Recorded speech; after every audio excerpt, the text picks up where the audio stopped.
আসসালামু আলাইকুম সম্মানিত ভিউয়ার্স, আপনারা সবাই কেমন আছেন?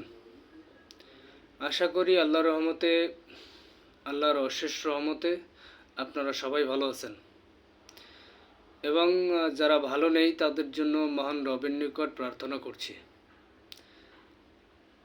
আপনাদের সবার সকল সমস্যার সমাধান হোক সেই কামনাই করছি।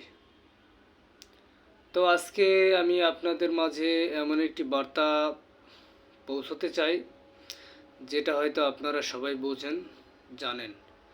আমি শুধু স্মরণ করিয়ে দিতে চাই, স্মরণ করিয়ে দেওয়ার জন্যই আজকের এই ভিডিও বার্তা। মহান রব্বুল আলামিনের শ্রেষ্ঠ সৃষ্টির সেরা জীব মানব জাতি। এই মানব জাতির বসবাস বহুকালের। মানুষ মানুষের সাথে চলতে চলতে একে অপরের সাথে ঘনিষ্ঠ সম্পর্কের তৈরি হয় বিশ্বাসের, তৈরি হয় ভরসার। সেই বিশ্বাস এবং ভরসার জায়গা থেকে মানুষ একে অপরের সাথে চলাচল করে, একসাথে থাকে।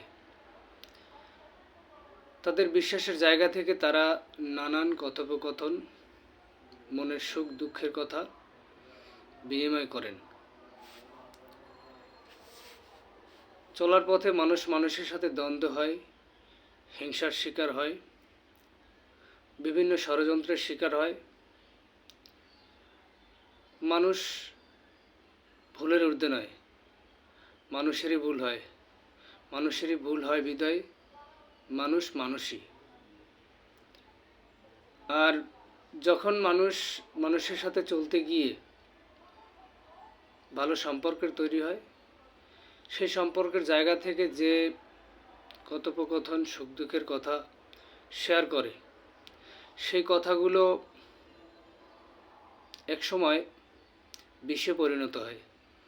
যেমন আমার সাথে একজনের ভালো সম্পর্ক, হঠাৎ আমার সাথে তার বিবাদ হয়ে গেল, কিন্তু সেই কথাগুলোর দ্বারা, সেই মনের সুখ দুঃখের কথাগুলোর দ্বারা, দুর্বল কথাগুলোর দ্বারা যদি আমাকে বা আপনাকে খোঁচা দিয়ে কথা বলা হয়, আঘাত দিয়ে কথা বলা হয়, সেটা বড় পাপ। ধর্মীয় কোণ থেকে সেটা বড় পাপ।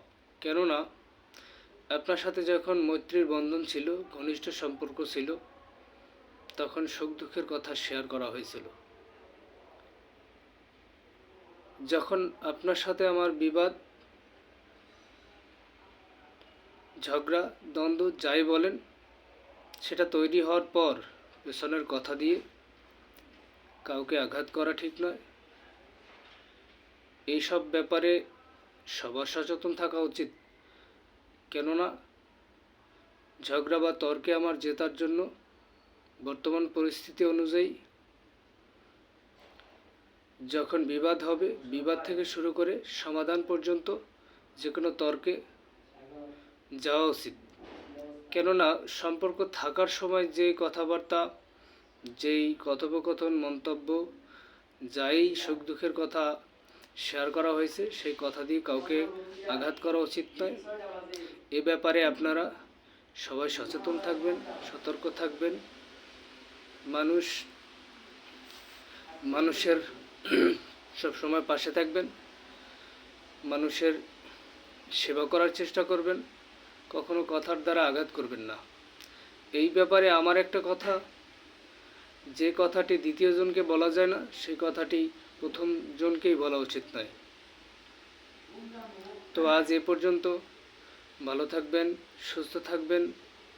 আল্লাহ হাফেজ।